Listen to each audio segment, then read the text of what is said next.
नीति ने मुझे बताया तुम्हारे बारे में। मैं मदद कर सकता हूं तुम्हारी, लेकिन बदले में तुम्हें भी तो कुछ करना पड़ेगा ना।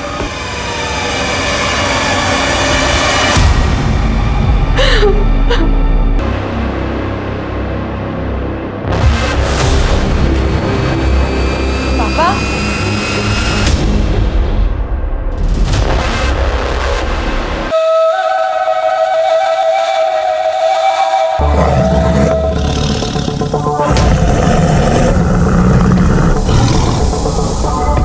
मेरी बात तो सुनो।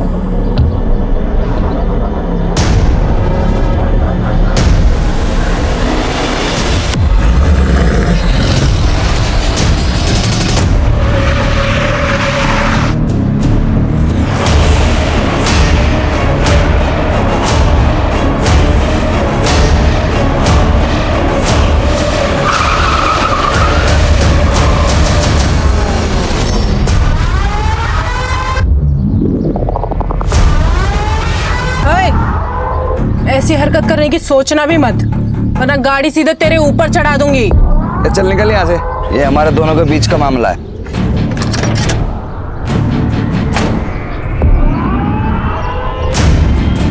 ये हमारे भी बीच का मामला है। प्रिया मेरी बेस्ट फ्रेंड है। अगर आइंदा इसके आसपास भी नजर आया ना तो गाड़ी सीधा तेरे घर में घुसा दूंगी। नीति, नीति, चल निकल यहाँ से, निकल। देख लूंगा तुम। जान तो उसको झेलती क्यों है? गरीबों को तो झेलना ही पड़ता है ना। और वैसे भी किस्मत का क्या पता, कल को अगर मुझे इससे ही शादी करनी पड़ जाए। ऐसा सोचना भी मत, वरना गाड़ी तेरे ऊपर ही चढ़ा दूंगी मैं।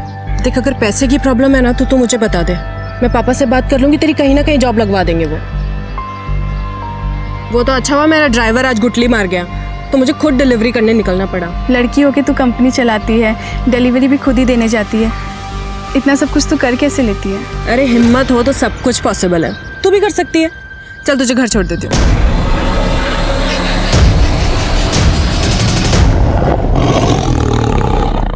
बहुत पुरानी कहावत है, गरीब पैदा होना आपकी गलती नहीं है, लेकिन गरीब मरना आपकी विफलता है।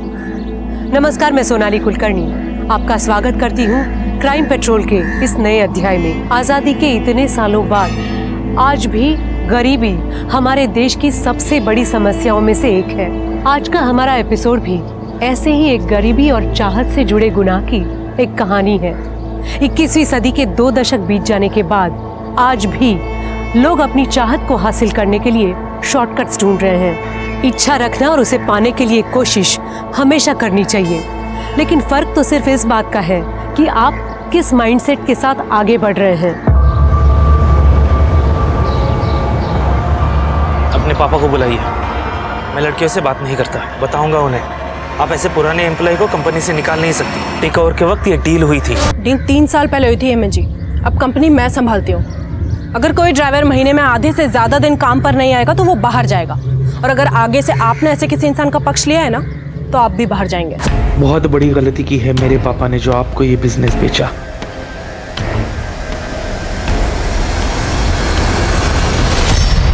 दीदी, आपके झगड़े फिर से चालू हो गए। अरे तो क्या करूँ स्वाति, ऐसे लोग ऑफिस आकर लड़कियों को धमकाएंगे, उनको परेशान करेंगे, तो ऐसे लोगों को ऐसे ही हैंडल करना पड़ता है। अरे दीदी, तो पापा से बात करो ना, आप क्यों झगड़ा करते फिरते हो? नहीं नहीं, पापा को पहले ही 10 टेंशन है फैक्ट्री की। स्वाति मेरी बात सुन, पापा को कुछ भी नहीं बोलेगी, ठीक है? अरे बोला था ना आराम से काम करो।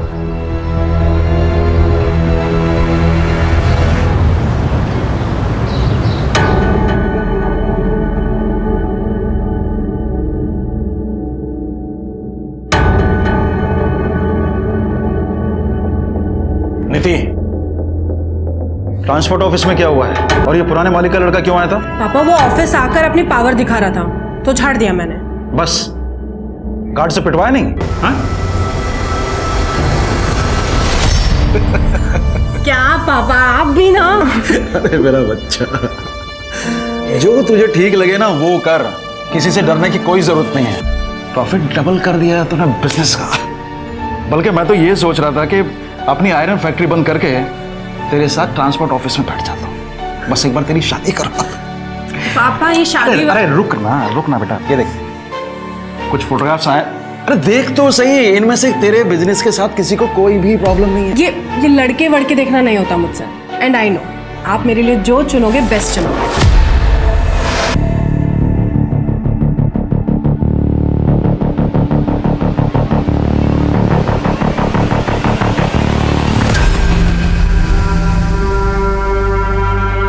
चलती है ना तू मुझसे, मेरे काम से, इसलिए बार बार मेरे काम में टांग अड़ाती है। जलन नहीं, चिंता है आपकी। ठीक है, करो जो आपके मन में है, लड़ो लोगों के साथ, कोई कुछ कर देगा किसी दिन तो। अपना मेकअप का कोर्स करने मुंबई जा, और आइंदा मुझसे बात मत करना।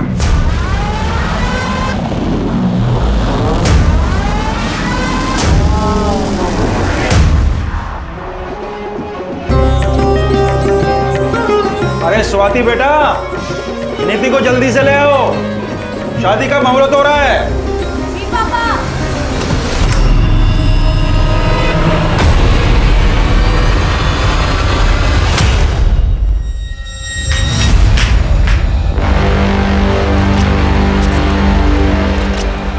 प्रिया, आप दीदी को लेके आएंगे प्लीज? हाँ, मैं अभी लेके आती हूँ। नीति, नीति, अंकल जी। क्या हुआ? स्वाति, अंकल जी, अंकल जी नीति कमरे में नहीं है। कमरे में नहीं है? मैंने बाथरूम में भी चेक किया, वहां पे भी नहीं है। अरे यहीं कहीं इधर उधर घर में होगी, तुम अंदर जाके देखो जल्दी। जाओ। नीति, नीति, नीति, नीति, नीति, नीति। बस कीजिए समझी जी, अब आप बता दीजिए कहाँ भगाया है अपनी बेटी को? क्या बकवास कर रहे हैं आप? मैं क्यों अपनी बेटी को उसी की शादी से भगाऊंगा? मैं सब समझ चुका हूँ कि आप क्या क्या कर सकते हैं। ये सब किया धरा आपका ही है, या तो आप यहीं बता दीजिए, नहीं तो पुलिस पूछेगी आपसे ये सवाल। सर, इतना इंतजाम करके खर्चा करने के बाद अपनी ही बेटी को उसी की शादी से भगाऊंगा मैं? क्यों? तो फिर निधि शादी के जोड़े में इतने सारे मेहमानों के बीच में से गायब कैसे हो गई? सर मैं बता रहा हूँ आपको, सब कुछ किया धरा इसी आदमी का है। कोई मालदार पार्टी मिल गई होगी इसको, इसलिए मेरे 20 लाख रुपए देने के लिए। क्या 20 लाख? क्या सर वो इसने कहा था कि 20 लाख कैश शादी में देगा। मतलब चीचा को 20 लाख रुपए नहीं मिले इसलिए चीचा रूठ गए। चलिए आपको 20 लाख रुपए दिलाते, लेके जाओ इनको। अरे सर सर सर सर एक minute sir, sir sir cash है, नीति के कमरे के बाजू वाले कमरे में रखा है सर, लॉकर में। और समझी जी, आप गलत इल्जाम लगा रहे हैं हमारे ऊपर। कैसे बाप है आप? एक और बेटी को बिजनेस शुरू करके देते और फिर दूसरी ओर ये दहेज।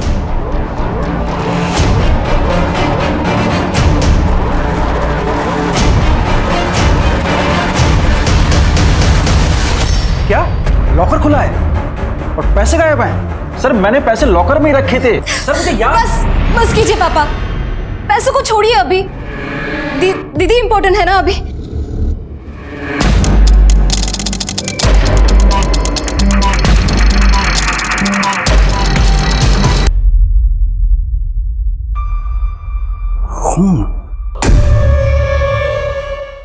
देखिए नीति बिजनेस करती है और जाहिर है कि बिजनेस में राइवल्स तो होंगी, तो उसका किसी के साथ कोई झगड़ा या फिर किसी पर आपको कोई शक? हेमंत हो सकता है, या फिर वो प्रिया का आशिक अभय। अभय और हेमंत वाली बात तो पुरानी हो गई है। तू ब्यूटी पार्लर के कोर्स के लिए मुंबई चली गई थी, तुझे कुछ नहीं पता है। सर वो आए दिन नंदू टेरिस पर आ जाता था। नंदू? जी, नीति के लिए उसका रिश्ता आया था। बताया गया था कि वो डॉक्टर है, लेकिन बाद में पता चला कि वो किसी अस्पताल में छोटी सी जॉब करता है, सिर्फ 30,000 रुपए कमाता है। तो मैंने रिश्ता कैंसिल कर दिया।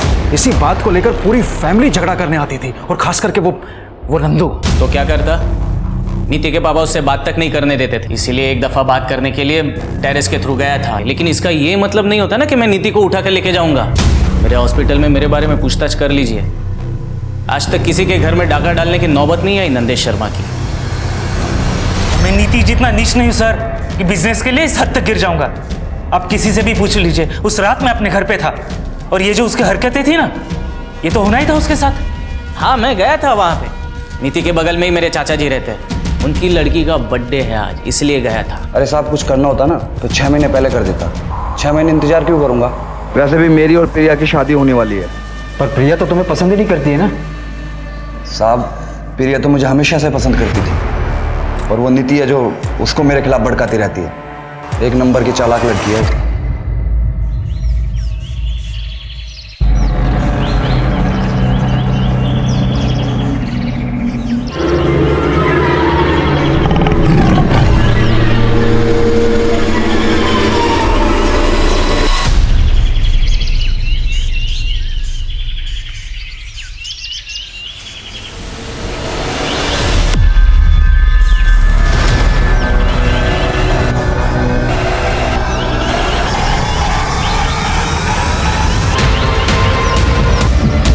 सर इसकी शादी होने जा रही थी, फिर ये शादी से ही गायब हो गई, फिर किसी ने इसे इतने बेरहमी से मार दिया। नीति!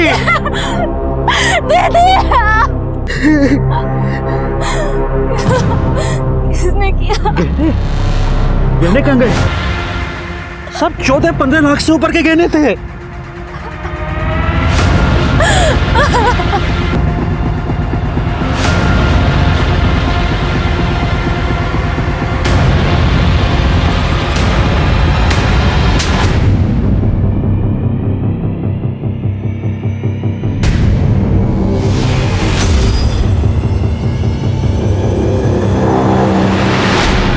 साहब मालूम है मेरे को, मैं काम पे जाता हूँ और तुम पीछे से किसी और मर्द के साथ गुस्सा नहीं उड़ाती है।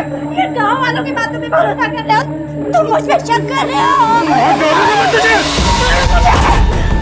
मुझे धक्का देती है।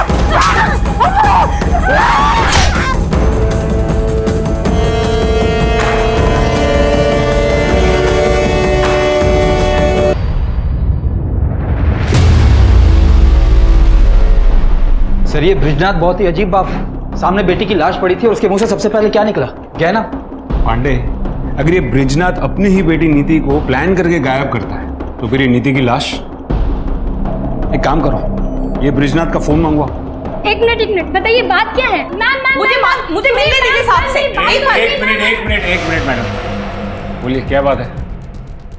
मेरा एक कुत्ता था साहब, एक रात वो घर नहीं आया। करीब 6 महीने पहले की बात है।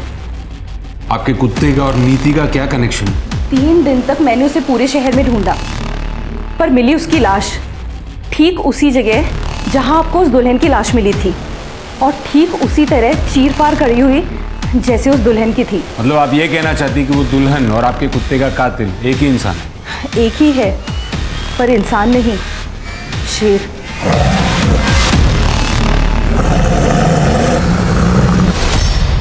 मैडम इस जंगल में सियार तक नहीं है, शेर? मुझे मालूम था आप लोग ऐसे नहीं मानेंगे, इसीलिए। 1 मिनट। जीतू, जीतू, इधर आ। साहब ये जीतू है, वो रामदीन सिंह है ना, उसकी वर्कशॉप में काम करता था, जहां वो लकड़ी और रद्दी का काम होता है। अभी 3 महीने पहले इसने नौकरी छोड़ी है। जीतू बता ना साहब को, तूने उस दिन क्या देखा था? बता, डर मत, बता। साहब उस रात ना बहुत बारिश हो रही थी, इसलिए मैं ना कारखाने में रुक गया था, और जब बारिश बंद हुई ना तो मैंने बड़े से जानवर की परछाई देखी। मतलब रात के अंधेरे में तूने परछाई देख ली? हाँ साहब, मतलब मेरा कि मैंने एक बड़े से जानवर को वहां से जाते हुए देखा। मैं इतना डर गया था ना, पूरी रात में कारखाने में रुका, और उसके बाद मैंने कुत्ते की चीख सुनी। बेटा बारिश तो बहुत हुई थी ना उस रात, है ना, तो जमीन तो गीली हो गई होगी, तो दूसरे दिन सवेरे तुझे शेर के पंजों के निशान नहीं दिखे? बोल। कुछ भी हो जाए आप लोग तो मानेंगे नहीं, क्योंकि शेर को पकड़ना तो आप लोगों के बस में है नहीं। जीतू चल, इन्हें बोलने का कोई फायदा नहीं, ये हमारी बात पे विश्वास नहीं करेंगे। सर ये रिपोर्ट आ गई। हाँ, ये क्या नया ट्रैक है पांडे? शेर?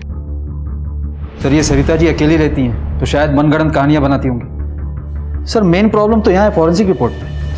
हमें टेरेस पे जो ब्लड मिला था वो लड़की का है ही नहीं। तो हमारे किसी सस्पेक्ट का होगा। नंदू और बाकी सस्पेक्ट से मैच करवाओ। जी सर। अलमारी में कोई फिंगरप्रिंट्स नहीं मिला। हाँ तो पांडे ऐसा हो सकता है कि जो आया था वो ग्लव्स पहन के आया हो। तो मुझे ये बताओ ना कि पोस्टमार्टम रिपोर्ट में क्या है? सर पोस्टमार्टम रिपोर्ट में तो एक अजीब बात सामने आई है। नीति की बॉडी पर जो घाव थे, देखा चूरा। इसका मतलब है जो मर्डर वेपन है वो लकड़ी काटने के काम आता है। पांडे, ये सरिता जी जो अभी आकर गई वो किसी रामदीन के बारे में बात कर रही थी, जिसकी कुछ लकड़ी काटने की और रद्दी की वर्कशॉप। जी सर। चलो इस रामदीन से मिलकर आते हैं। कमाल करते हैं साहब, डेड बॉडी पे लकड़ी का भूसा मिल गया और आप सीधे हमारे वहां चले आए। हम ये बंद कर, बंद। सिर्फ इसलिए नहीं आए, हम इसलिए भी आए हैं क्योंकि वो बॉडी आपके इस वर्कशॉप से सिर्फ 200 मीटर की दूरी पर मिली है। तो हमारा क्या लेना देना है ब्रिजनाथ की बेटी से साहब? वो सरिता सही कह रही है, ये शेर नहीं किया है। वो दुल्हन को और कौन मारेगा साहब? आप लोग भी ना। आपके वर्कशॉप में इस्तेमाल होने वाले औजार कहाँ है वो? सब औजार का वो हिसाब हमारा सुपरवाइजर रखता है।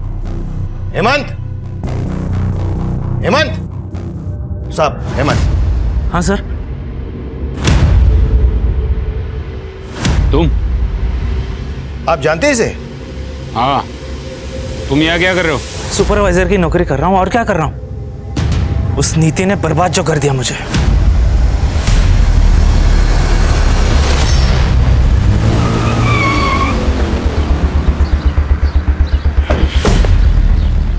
पांडे, ये हेमंत जितना सीधा दिखता है उतना सीधा लगता नहीं है। पर सर हमने पता तो किया था, हेमंत के कॉल रिकॉर्ड के हिसाब से उस रात वो अपने घर पर ही था। और तो और आईपी भी चेक किया उसने, वो उस वक्त ऑनलाइन कुछ वीडियोस देख रहा था। सर वैसे कॉल रिकॉर्ड से एक बात याद है। क्या? जब मैं कॉल रिकॉर्ड चेक कर रहा था तो उसमें से मुझे एक सर, मेरी बहन नीति के कातिल का कुछ पता चला क्या? ऐसे कैसे कोई घर में घुसकर दीदी को गायब कर सकता है? आप तसल्ली रखिए, हम इन्वेस्टिगेशन कर रहे हैं। ऐसे कैसे तसल्ली रखूं? एक छोटा सा झगड़ा क्या हो गया? दीदी ने मुझसे बात ही करनी बंद कर दी थी, इसलिए मुझे कुछ पता ही नहीं चला कि यहाँ पे क्या हो रहा है। आप प्लीज हमें बताइए कि पिछले 1-1.5 महीने से नीति का फोन इनएक्टिव क्यों था? इनएक्टिव? सर ऐसे कैसे हो सकता है? दीदी को तो बहुत सारे कॉल आते थे ऑफिस के काम से।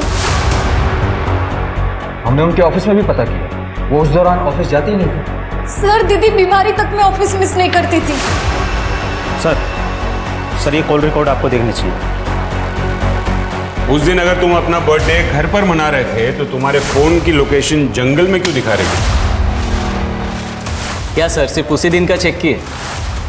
कुछ दिन पहले का चेक करते तो हर दिन का लोकेशन आपको वही मिलता। रनिंग करने जाता हूँ डेली। पिछले 2 सालों में 5 मैराथन भाग चुका हूँ मैं। अगले महीने मुंबई में मैराथन होने वाली है, उसी के लिए प्रिपरेशंस कर रहा हूँ।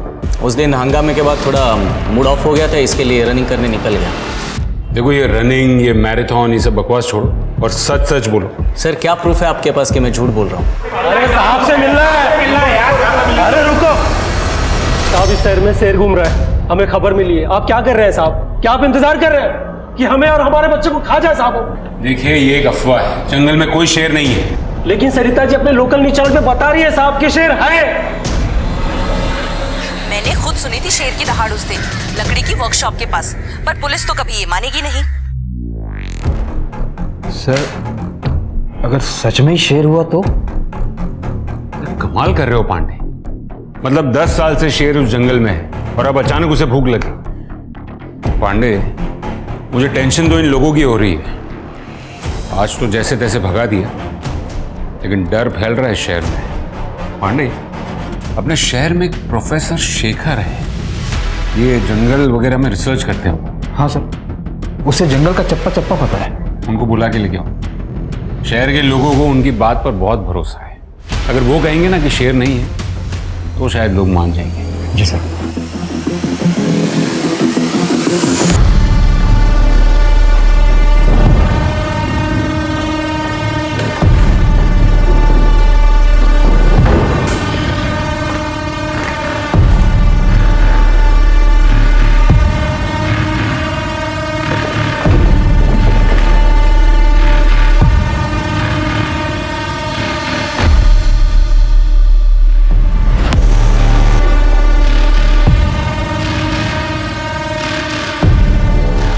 मेहनत से ही बिजनेस सेटल किया है। घर के काम नहीं कर पाऊंगी, ऑफिस जाना पड़ता है रोज। घर के काम के लिए तो काम वाली बाई आ जाएगी। बिजनेस आपका पैशन है, वो ज्यादा इंपॉर्टेंट है। ये सब बातें आप सिर्फ मुझे इम्प्रेस करने के लिए तो नहीं कह रहे? वो जानने के लिए तो आपको शादी करनी पड़ेगी।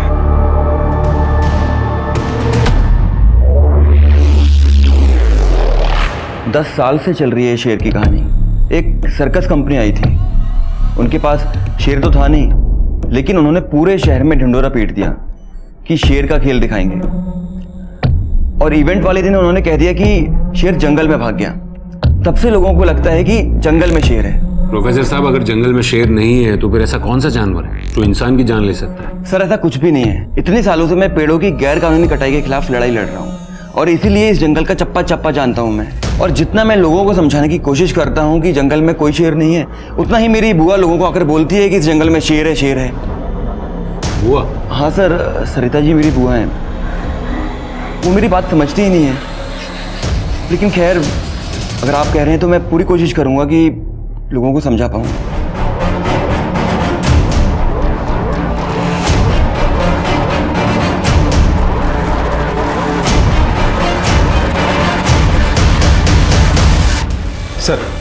सर ये ब्रिजनाथ सीधा आदमी नहीं, ये तो लगा था, पर इतना घटिया आदमी होगा ये नहीं सोचा था।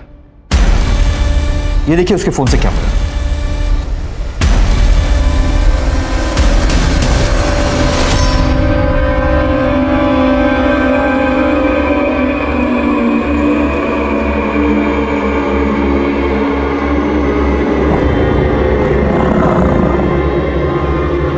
कौन है?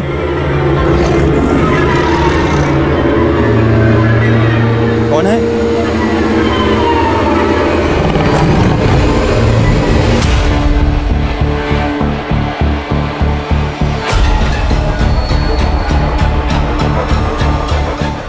सर, मैं क्यों अपनी बेटी की ऐसी फोटोग्राफ्स लूंगा? ये फोटोज देखकर साफ साफ पता चल रहा है कि नीति ने खुद में फोटो नहीं खींची, किसी और ने खींची। और ये फोन किसका है? आपका। ये फोटोज आपके फोन से मिली। अब आप मुझे बताइए कि आपने नीति की ऐसी फोटोज क्यों खींची? सर, मुझे नहीं पता कि ये फोटोग्राफ्स मेरे इस फोन में कैसे आए। और सर, आप मेरी बेटी के कातिल को और उस आदमी को क्यों नहीं ढूंढ रहे हैं जिसने मेरे सारे पैसे और मेरे सारे गहने चुराए हैं? कौन है? अरे कौन है वहां? फिर से आ गए ना तुम लोग यहाँ पेड़ काटने के लिए?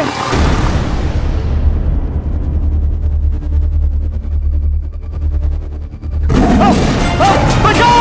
बचाओ! कोई है!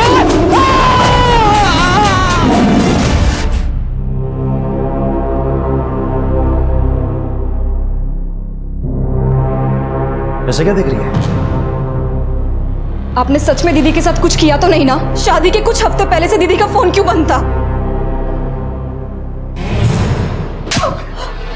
तेरी हिम्मत कैसे हुई मुझसे ऐसी घटिया बात करने की? और उसका फोन बंद नहीं था तो उससे बात नहीं करनी थी।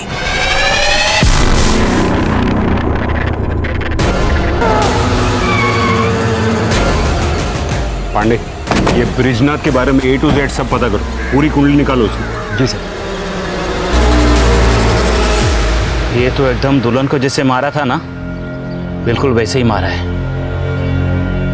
ये शेर का ही काम लग रहा है भाई। जंगल में पेड़ों की बेहिसाब कटाई और नेचर के साथ होती छेड़खानी के कारण आजकल जंगली जानवरों का इंसानों पर हमला करना आम बात है। कुछ ऐसा ही यहाँ भी हो रहा था। गांव के लोगों ने तो इस बात को मान लिया था कि इन सब हत्याओं के पीछे शेर है, लेकिन पुलिस अब भी इस बात को मानने के लिए राजी नहीं थी। क्या सच में ऐसा हो सकता है कि जिस खूनी को पुलिस ढूंढ रही थी वो एक इंसान नहीं बल्कि एक आदमखोर शेर है? हाँ ना?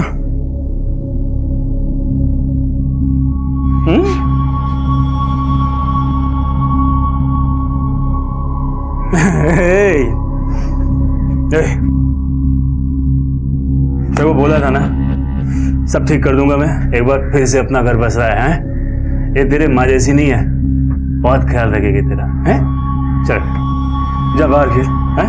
चल और दरवाजा बंद कर लेना। हाँ हाँ।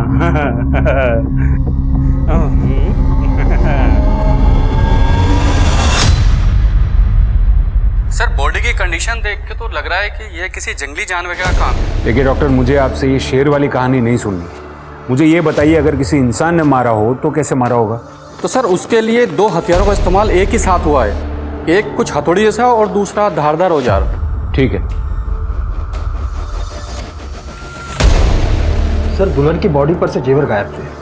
अब ये काम शेर का तो नहीं हो सकता ना? फिर कोई आदमी उसे क्यों मारेगा? सर कहीं सच में कोई शेर तो नहीं जो जंगल से नदी पार करके इस तरफ आया हो? पांडे, नदी के पार जंगल नहीं गांव है, और फोकस शेर पे नहीं इस पे करो। 3 साल पहले शेखर ने रामदीन के खिलाफ इलीगल पेड़ की कटिंग को लेकर कंप्लेंट दर्ज की थी। मतलब रामदीन के पास शेखर को मारने का मोटिव था, लेकिन उसने अपने वर्कशॉप के पास ही क्यों मारा? सवाल ये नहीं है पांडे, सवाल ये है कि रामदीन ने शेखर को मारने में 3 साल क्यों लगा दिए? या फिर ऐसा हो सकता है कि नीति और शेखर ने रामदीन को एक साथ देख लिया हो पेड़ काटते हुए। सर इस रामदीन को उठा लो? नहीं, अभी नहीं। फिलहाल उसके खिलाफ सबूत इकट्ठा करने होंगे। एक काम करो, रामदीन की पास्ट और प्रेजेंट की पूरी हिस्ट्री निकालो और देखो कोई ऐसा मिलता हो जिसे वर्कशॉप के अंदर की सारी डिटेल्स पता हो। सर वो जीतू था ना जो रामदीन की वर्कशॉप में काम करता था? मैं कह रहा था मैं नहीं आ पाऊंगा इस बार त्योहार पर। यहाँ पे एक अजीब सा मर्डर का केस आया है। पर भैया देखो ना, कुछ हो सकता हो तो। नहीं हो पाएगा, एक दुल्हन का मर्डर हुआ है ना, वो भी बड़ी अजीब तरीके से। पूरा चीर फाड़ दिया उसको। एक दुल्हन के मर्डर का केस हमारे थाने में भी आया था कुछ 1 साल पहले। सेम वैसे तरीके से उसे भी चीर फाड़ दिया गया था और आज तक ये केस सॉल्व नहीं हो पाया। शेर की बात ही हो रही। सर मेरा भाई श्याम मेरे गांव पालिका एक कांस्टेबल है। तो सर उसके थाने में भी सेम केस आया था जो अभी तक सॉल्व नहीं हुआ है। सर शेर का तो पता नहीं, लेकिन मर्डर जो है लगभग सेम तरीके से ही हुआ है। और सर जिसका मर्डर हुआ था ना, वो एक दुल्हन ही थी। कब हुआ था ये? और उस केस की और कोई डिटेल्स हैं? सर करीब 1 साल पहले की बात होगी, लेकिन सर दुल्हन की आइडेंटिटी अभी क्लियर नहीं हुई है। ठीक है, वहाँ के ऑफिसर से बात करवाओ। जी सर। साहब वो ब्रिज जी के यहाँ पे ज़्यादा पैसे मिले थे मुझे, इसलिए मैं वर्कशॉप पे नौकरी छोड़ दी थी। और वहाँ पे शेर का भी तो खतरा था ना साहब। मेरे सामने शेर की बात मत करना, समझा? अच्छा मुझे बता कि तेरे वर्कशॉप पे कोई अक्सर रामदीन को मिलने आता था क्या? हाँ, हफ्ते में 1 दिन उनसे कोई तो मिलने आता था। उस दिन सबके जाने के बाद साहब वर्कशॉप में अकेले रुकते थे। साहब उस दिन मैं अपना झोला भूल गया था, इसलिए वापस लेने गया था। क्या कर रहे तू इधर? मेरी छुट्टी हो गई ना? साहब मेरा झोला भूल गया था मैं यहाँ पे। हो गया ना? चल निकल। हाँ गया वो। आ जाओ। कौन था वो? साहब मैं ज्यादा कुछ नहीं देख पाया था, रामदीन जी ने मुझे भगा दिया था वहां से। सर एक मिनट। सर ब्रिजनाथ के मोबाइल में जो फोटो मिले थे उन्हें इनलार्ज करवाया। सर ये फोटो में देखिए किसी का रिफ्लेक्शन दिख रहा है, नीति की फोटो खींचते हुए। ये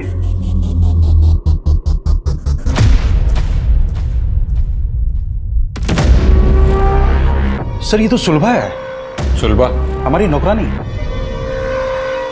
सुलभा, सुलभा! जी साहब। तो तुमने खींची थी ये इतनी वाहियात फोटोग्राफ नीति की? साहब हम तो नौकर हैं, मालकिन ने कहा था ऐसे फोटो खींचने को। दीदी ये लीजिए। दीदी जल्दी कीजिए, साहब ने देख ले तो मुसीबत हो जाएगी। एक मिनट चलिए। हाँ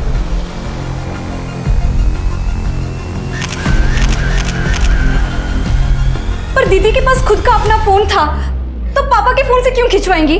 मालिक ने 1.5 महीने पहले फोन छीन लिया था। छीन लिया था? ये घर में क्या चल रहा था पापा? कुछ नहीं चल रहा था। मैं आपकी थोड़ी मदद कर देता हूँ।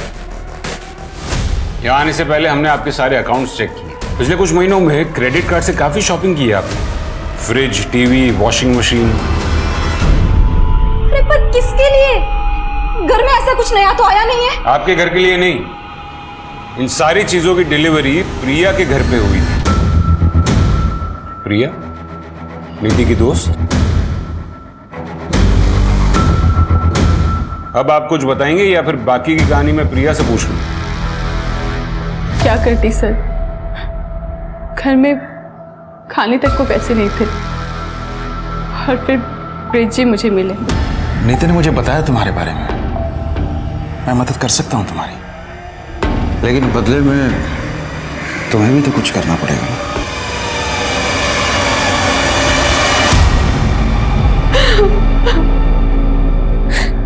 मेरे पास और कोई रास्ता नहीं था सर।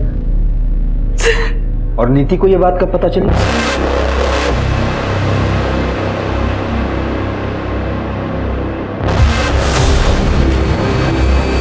पापा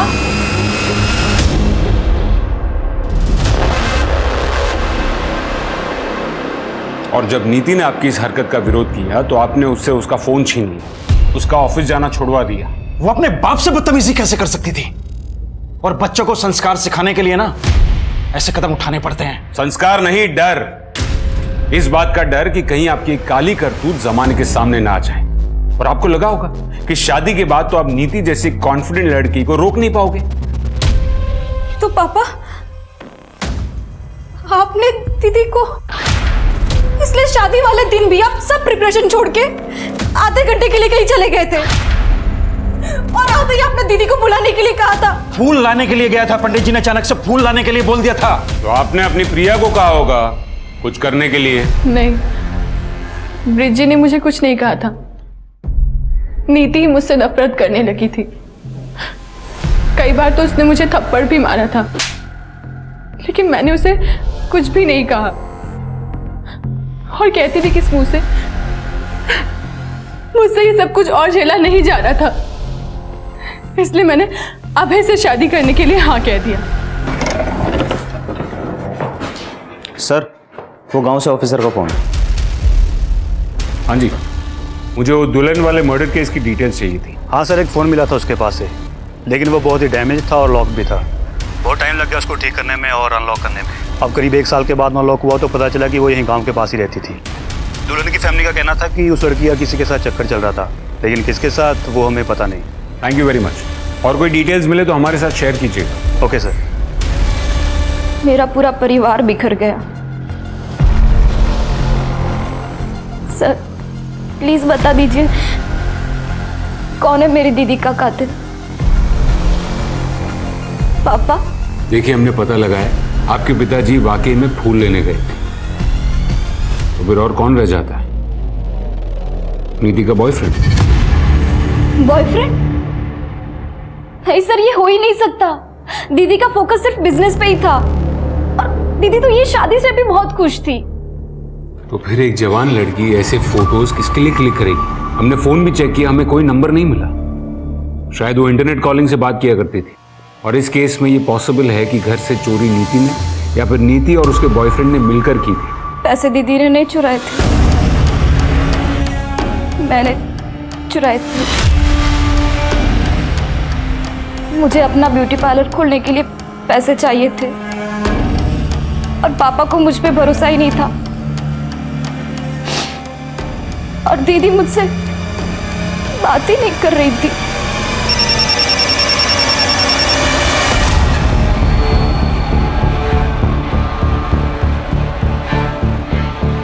सर, माधुरी के बॉयफ्रेंड का पता चल गया है। अच्छा?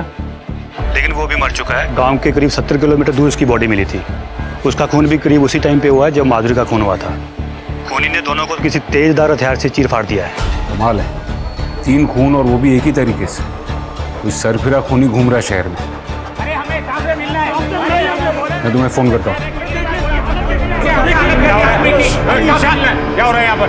आप इसे यहाँ पर क्यों लेकर आए? पहले हॉस्पिटल लेकर जाइए। नहीं, बस तुम बताओ क्या हुआ था? कि आप लोग विश्वास रखिए, हम आज के आज ही जंगल विभाग से बात करेंगे, लेकिन आप प्लीज इसे पहले हॉस्पिटल लेकर जाइए। पांडे जी साहब।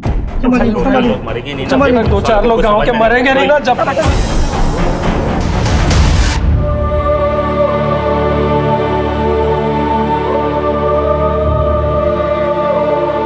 दीदी मुझसे बात नहीं कर रही थी, तो मैंने क्यों कोशिश नहीं की उनसे बात करने की? दीदी इतनी मुसीबत में थी, उनको मेरे साथ की जरूरत थी, और मैं इतनी सेल्फिश हूं कि सिर्फ अपने सपनों के पीछे दौड़ती रही। अगर मैं दीदी के साथ होती तो आज दीदी मेरे साथ थी। मेरे रहते हुए घर मर्द को देखती तू? छोड़ मुझे! तू क्या खरीद के लाया है मुझे? सबको बता दूंगी कि तूने अपनी पहली बीवी को कैसे मारा है। पूरी दुनिया को बताएगी?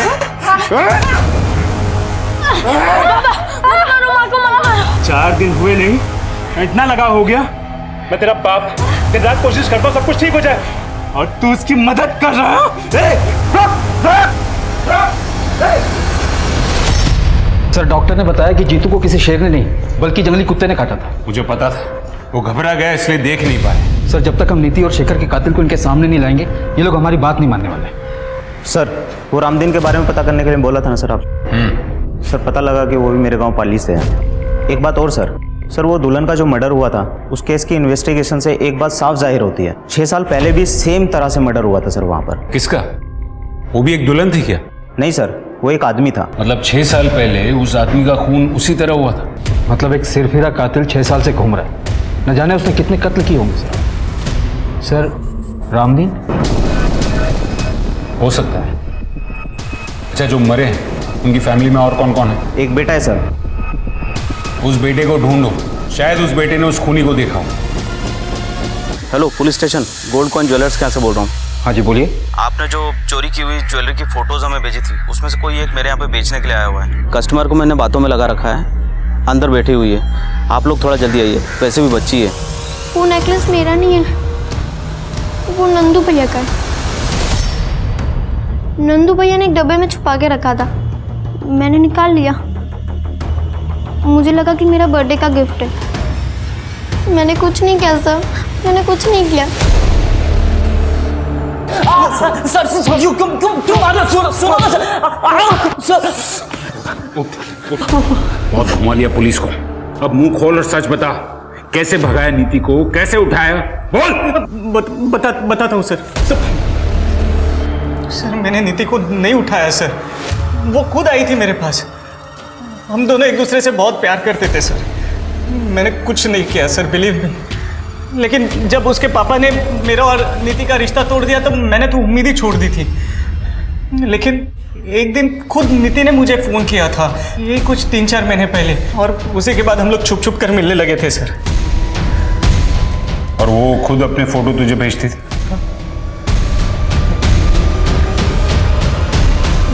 जी सर, बॉयफ्रेंड था मैं उसका। लेकिन भागने का प्लान नीति ने बनाया था और हम लोग भागकर सीधा मुंबई जाने वाले थे। और बराबर शादी वाले थे?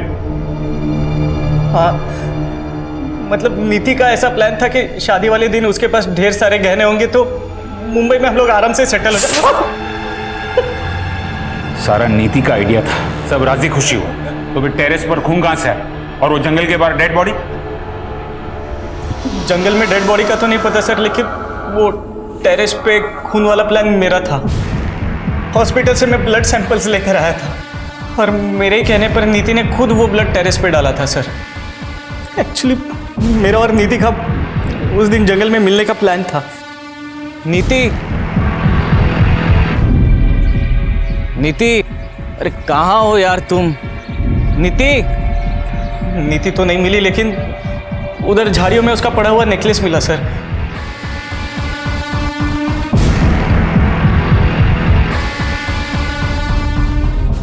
मेरा विश्वास कीजिए सर, उस दिन जंगल में क्या हुआ मुझे कुछ नहीं पता सर। उस दिन जंगल के आसपास तू अकेला ही था और कोई नहीं था। तुमने जरूर किसी को देखा होगा। नहीं सर, मैं अकेला नहीं था, मतलब और भी कोई था वहां पर। दूर से उसकी शक्ल देख तो नहीं पाया, लेकिन हाँ वो लंगड़ा कर चल रहा था। शायद उसके पैर में कोई तकलीफ थी और वो रामदीन की वर्कशॉप की ओर जा रहा था सर। सर रामदीन के वर्कशॉप में कौन कितने बजे आता जाता है ये सुपरवाइजर हेमंत को जरूर पता हो।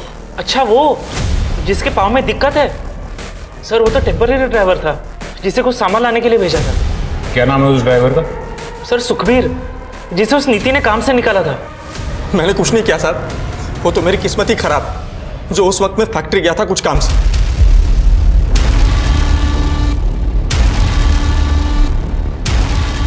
ये ब्रेसलेट तुम्हारा है? हाँ सर। नया लिया?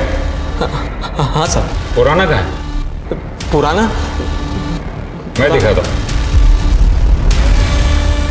ये तुम्हारा ही है ना?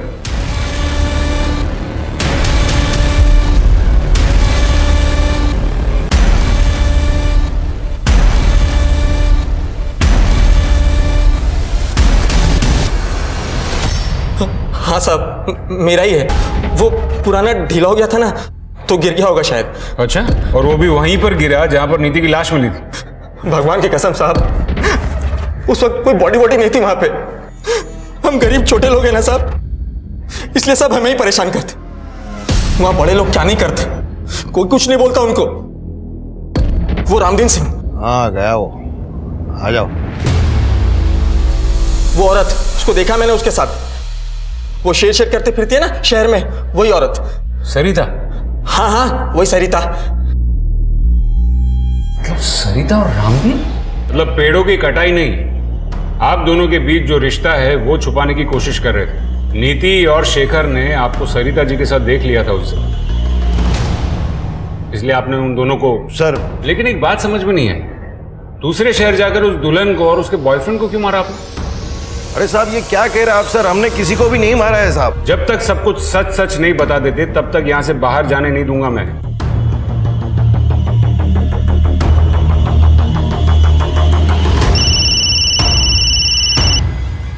हाँ गुप्ता बोलो। सर उस बच्चे का पता किया है हमने यहाँ से। सर उसके हिसाब से वो बच्चा करीबन 1 साल पहले इसी कंस्ट्रक्शन साइट पे काम कर रहा था, लेकिन अभी वो यहाँ काम नहीं कर रहा है। लेकिन सर एक बात और पता चली है, वो दुल्हन माधुरी जिसका मर्डर हुआ था वो यहीं आसपास किसी स्कूल में काम करती थी, और सर उस बच्चे का घर भी इसी स्कूल के आसपास ही है। तो क्या इस माधुरी का उस बच्चे के साथ कोई कनेक्शन, या फिर उसके बाप के साथ कोई कनेक्शन? सर इतना तो नहीं पता, पर यहाँ पे एक गार्ड है, उसने बताया कि वो उस बच्चे को जानता था जब वो बच्चा यहाँ काम किया करता था। गुप्ता मैं एक काम करता हूँ, यहाँ डिस्ट्रिक्ट से एक स्केच आर्टिस्ट भिजवा रहा हूँ, उसका स्केच निकलवाओ। Right sir.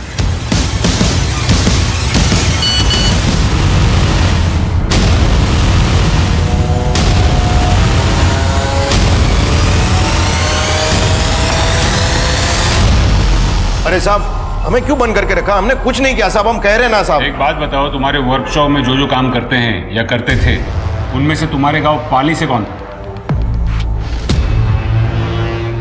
यही है वो?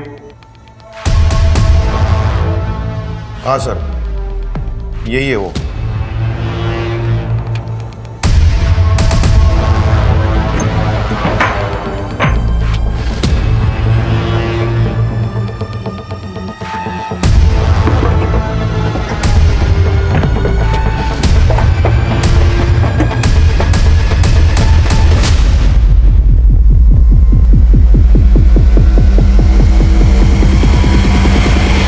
सर ये लोगो इस गांव में कई जगह देखने को मिलेगा।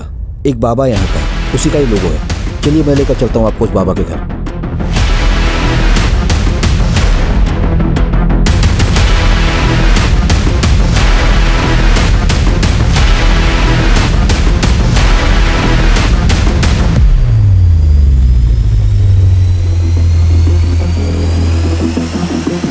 तुझे रामदीन ने इसीलिए काम पे रखा था ना, क्योंकि तू उसके गांव से?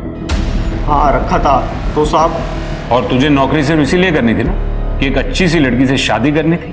साहब शादी करके घर तो बसाने हैं ना हमें भी। वाह ये कमाल है, लोग शादी करने के लिए मैरिज ब्यूरो में नाम लिखवाते हैं, पेपर में ऐड देते हैं, और तू मर्डर करता है। क्या साहब ये क्या बोल रहे हो आप? ये मैं नहीं बोल रहा हूँ, तेरा वो जंगल वाला बाबा बोल रहा है। थोड़ी जेल की हवा लगी, 2 डंडे पड़े तो मुंह खुल गया उसका। साहब मैं शादी करके ना सिर्फ घर बसाने वाला था। वो माधुरी थी ना, उससे बहुत प्यार करता था मैं, लेकिन उसने क्या किया, घर से भागने के लिए मेरा ही इस्तेमाल किया। किसके लिए? उस फालतू लड़के के लिए। हाँ मैं घर से जल्दी निकलकर जंगल में तुम्हारा वेट करूंगी। हाँ तुम लेकिन लेट मत होना। हाँ सारे गहने लेकर आ रही हूँ, पहने हैं मैंने, तुम जल्दी आना बस।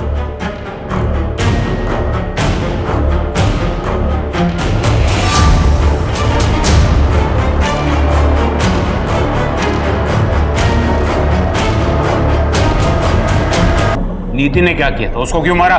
बाबा ने कहा बलि दो सफलता मिलेगी। फिर बाबा ने मुझे बताया कुछ पाने के लिए बलिदान देना पड़ता है, बलि देनी पड़ती है। एक जानवर, एक लड़की को मारकर तुझे सफलता मिलती, और शेखर उसकी बलि क्यों दी?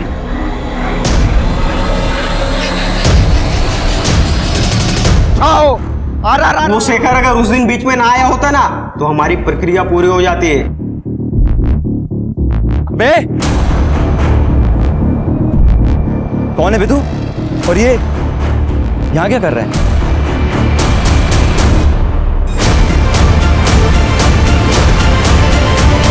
मार दिया मार दिया उसको भी। और तेरे माँ बाप, उनको क्यों मारा? मेरी माँ को मेरे बाप ने मारा। वो जो कुछ भी बोलते थे मेरी माँ के बारे में, उनके आशिक के बारे में, सब कुछ झूठ था, सब गलत था। और ये दुनिया वाले उनकी झूठ को सच मानते थे।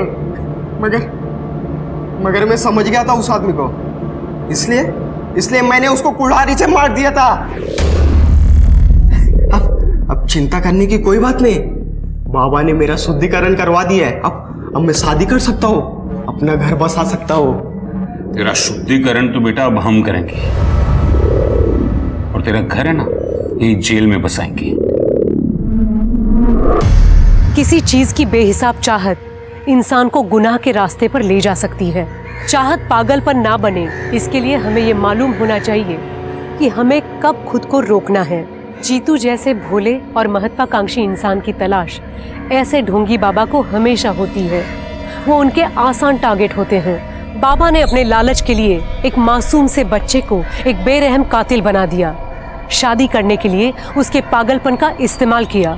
वैसे कहते हैं ना, बच्चे कच्चे घड़े की तरह होते हैं, जिन्हें माँ बाप अपनी परवरिश से सही ढांचे में डालते हैं। इसी तरह देखा जाए तो मासूम जीतू से कातिल जीतू तक के सफर की शुरुआत तो उसके बचपन में ही हो गई थी। अगर समय रहते जीतू के माँ बाप जान गए होते कि उनके आपसी झगड़े का उनके बच्चे पर क्या असर पड़ रहा है, तो आज जीतू सलाखों के पीछे नहीं होता। माँ बाप बन जाना अलग बात है और जिम्मेदार माँ बाप बनना अलग। अब मैं सोनाली कुलकर्णी आपसे विदा लेती हूँ। फिर मिलेंगे क्राइम पेट्रोल सतर्क में एक ऐसे ही चौंका देने वाले केस के साथ। तब तक अपना और अपनों का ख्याल रखिए।